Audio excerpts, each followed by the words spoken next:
In our last lesson, we talked about how conservatism paved the way for many revolutions which were waged throughout Europe in the 19th century. We focused on the Greek War of Independence of 1821, the July Revolution of 1830 in France, and how these inspired many places like even Belgium to break away from the United Kingdom of Netherlands in October 1830. Now you must be thinking that nationalism could be felt only in the political sphere. Nationalism was all about gaining independence, and nationalism was fostered through this idea of belonging to one nation, this idea of sharing a common geographical territory. Well, we will be wrong to assume so, because nationalism is also fostered through art, language, culture, shared history.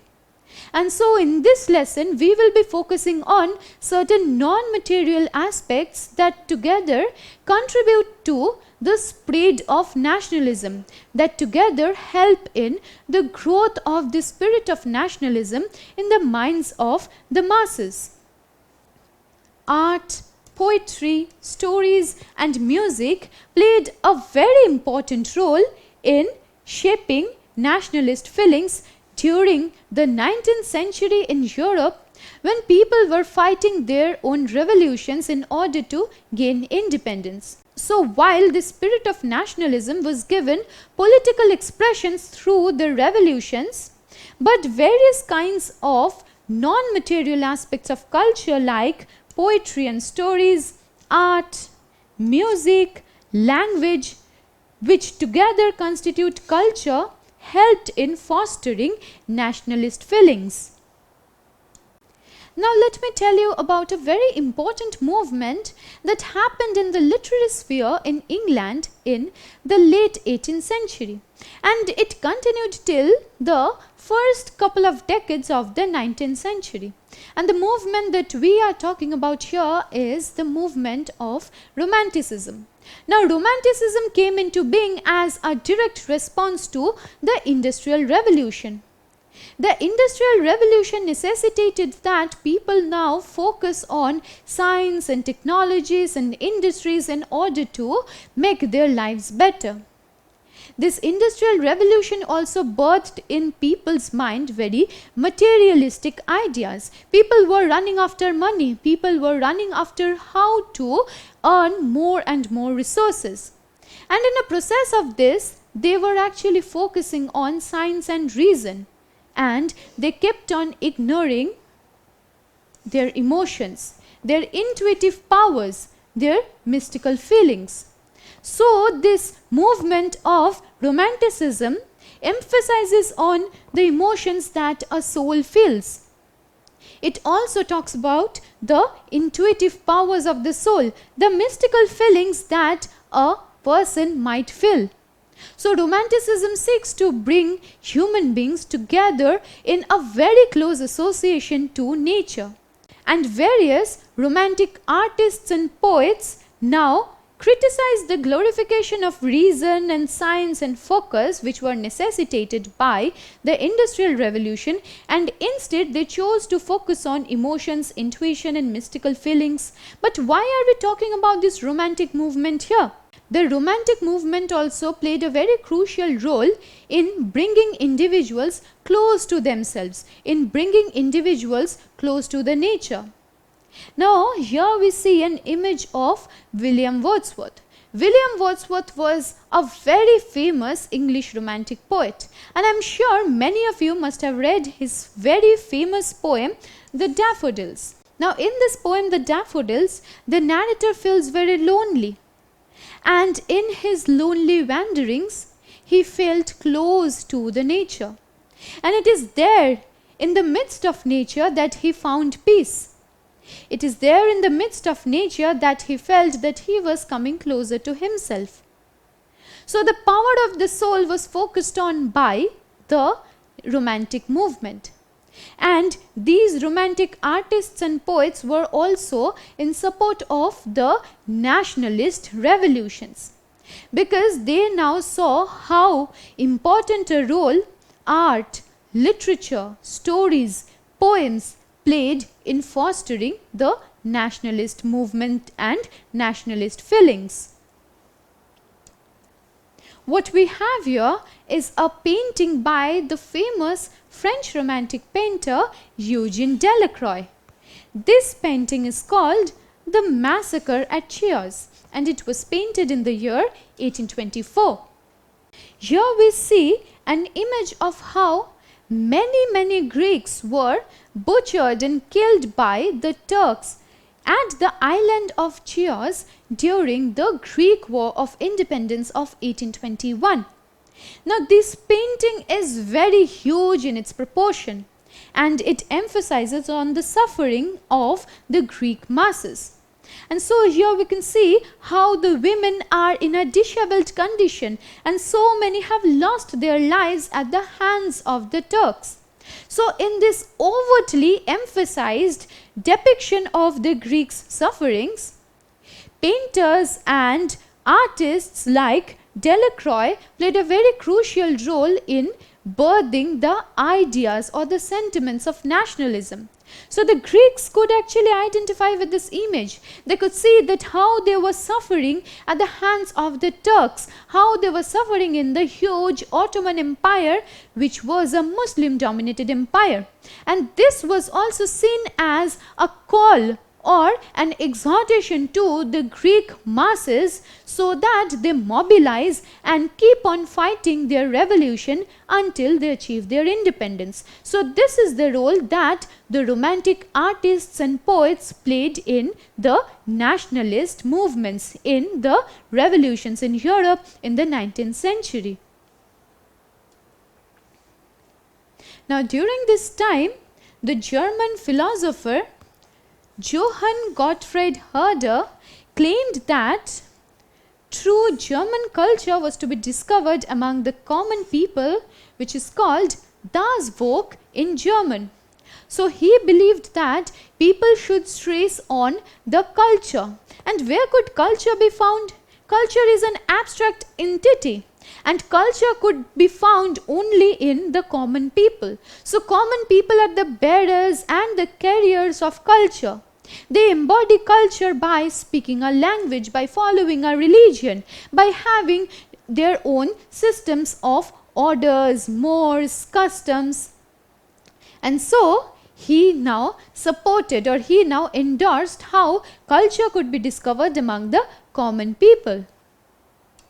He was also of the opinion that through folk culture and literature, the true spirit of nation, which is Volksgeist in German, was popularized. So the true spirit of nation was not restricted only to the political sphere.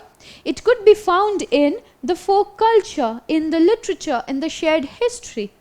And Herder played a very crucial role by popularizing the true spirit of nation, so that the masses feel at home in the nation, so that the masses could feel for the nation, and they could also feel for the cause of their independence.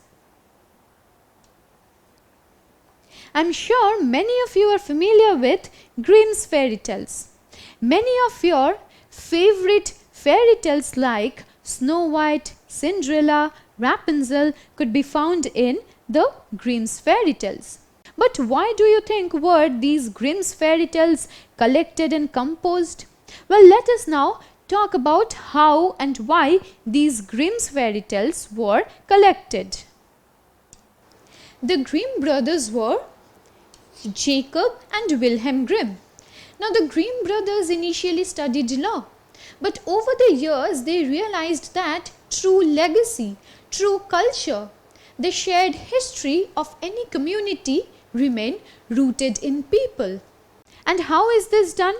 This legacy, this common shared knowledge is mostly passed to the subsequent generations in the forms of fairy tales and myths. So they took it upon themselves to unravel the fairy tales, the local folk culture of the Germans.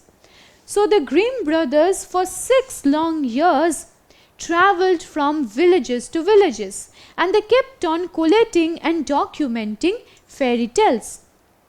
At the end of this, in the year 1812, the Grimm brothers published their first collection of fairy tales, which came to be known as the Grimm brothers fairy tales. Now this Grimm's fairy tales was very crucial in the sense that the Germans were once again able to unravel their past, unravel their origins, unravel their stories which were in the process of being obliterated. And when the Grimm brothers actually gave these stories a new shape, they played a crucial role in bringing to the fore the history and the culture of the German masses. Before proceeding with this lesson, let me ask you a question. When did the Grimm brothers publish their first collection of tales? Was it published in 1810, 1812, 1815 or in 1818? Well, the correct answer is 1812. After 6 long years of traveling through villages and collating and documenting fairy tales, they published their first collection of tales called the Grimm's Fairy Tales in 1812. Now, along with publishing the Grimm's Fairy Tales, the Grimm brothers also published a 33-volume dictionary of German language. Now, why do you think was it crucial to publish a dictionary of German language? Let us now find that out. The Grimm brothers were of the opinion that their project was actually all about recuperating and restoring the folk tales, the culture, the past, the history of the German masses. Now, Germany was also dominated by the French Empire at one point of time.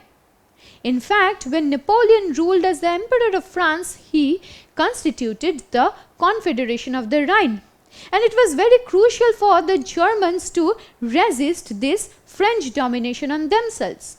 How could they do so without relying upon language?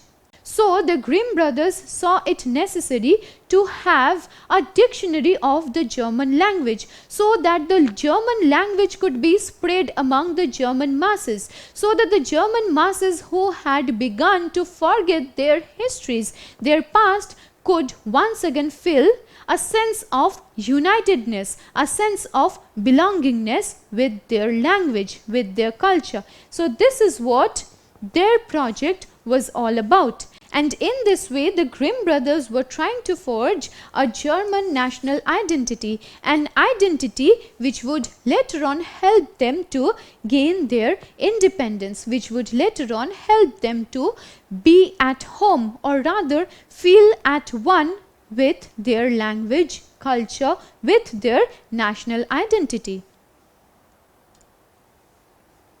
Now, during this time, the spread of fairy tales, folk tales, popular culture, myths also played another very important role. Not all the masses in the population were educated. Many people, the poorer lot, were uneducated and illiterate masses. And so it was not possible for them to read different theoretical books, to read different philosophical books. And so it was important for people to bring to their tables the local culture, the popular folk tales. And so this emphasis on vernacular language, the language that the people spoke, and the collection of folklore now aided the spread of the modern nationalist message to large audiences. So the large audiences who were mostly illiterate, who were mostly uninitiated to the ways of nationalism and the spirit of liberty, equality, fraternity, could now also understand this entire project of how to gain independence by emphasizing on one's language, by emphasizing on one's culture. So in these very many ways, the non-material aspects of culture were also playing a crucial role in helping the growth of nationalistic ideas. Let us now come to the case of Poland. Now, Poland was divided among various European great powers in the 18th century. So in the first partition, Poland was divided among Austria, Prussia and Russia. In the second partition of 1793, Poland was annexed and divided between Prussia and Russia. And in the third partition of 1795, Poland was annexed and divided among Austria, Prussia and Russia. So what we can understand from these territorial arrangements, from how Poland was divided, is that Poland did not really have a kind of national identity, because the Polish masses did not feel that they were belonging to one nation. They were constantly divided among several European powers, and European powers that they did not really belong to, they did not really identify with. In such a situation as this, how do you think was it possible for the Polish masses to forge their national identity, to harp on how to found their nationalistic sentiments? They did so by keeping alive their music and language. So their music and language now helped the growth of nationalistic feelings in the minds of the Polish masses. In fact, the Polish composer Karol Kurpinski celebrated the national struggle through his operas and music, and he actually turned these operas, these dance performances into nationalist symbols. So through these operas, through music, through dance performances, the national identity, the national culture, the shared history of the Polish people were emphasized on. And by emphasizing on these things, these abstract things now became the nationalist symbols. The nationalist symbols which helped the Polish masses fight their own independent wars, their own independent revolutions. From this, what we can understand is that language played an important role in developing nationalist sentiments. Now allow me to give you an example in this regard. Suppose you and I and a couple of other people speak a similar language, and then a foreign power comes from outside and imposes its own language upon us. Now this new language will be completely alien to us. It will be difficult for us to speak in that language, let alone feel anything for that language. So we will obviously try to resist the imposition of that language on us. But how will we do so? We will do so by speaking our own language. So our language will be a weapon that we will be using in order to emphasize our identity. And it is in this way that language played an important role in shaping and developing nationalistic sentiments. The Polish language was used as a national weapon of resistance against Russian domination. So when Russian was imposed on these Polish people, they simply chose to not speak this language. Now there were many severe repercussions of these as well. Many Polish members of the church, many Polish people working in the government were arrested when they chose to not speak the Russian language. They instead spoke their own Polish language. But though these people were arrested, they could actually talk about how important their language was to them. So language, like many other aspects of culture like art, history, like music, like stories, like myths, like folk tales, plays a very crucial role in giving people a sense of oneness. We feel a kind of identification with those people who speak the same language. Suppose you have gone on a foreign trip now and you are in an alien land. No one there speaks your language. And if you suddenly come across one or two people who speaks your language, you will begin to identify with them. You will relate with them. And so it is this feeling of identification, it is this feeling of relatability that is fostered by language, that is fostered by shared culture. In this lesson, we focused on the role that various non-material aspects of culture played in giving birth to nationalist sentiments, which in turn helped people to wage their revolutions. In our subsequent lesson, we will be taking this discussion further by focusing on certain revolutions that happened in Europe between 1830 and 1848.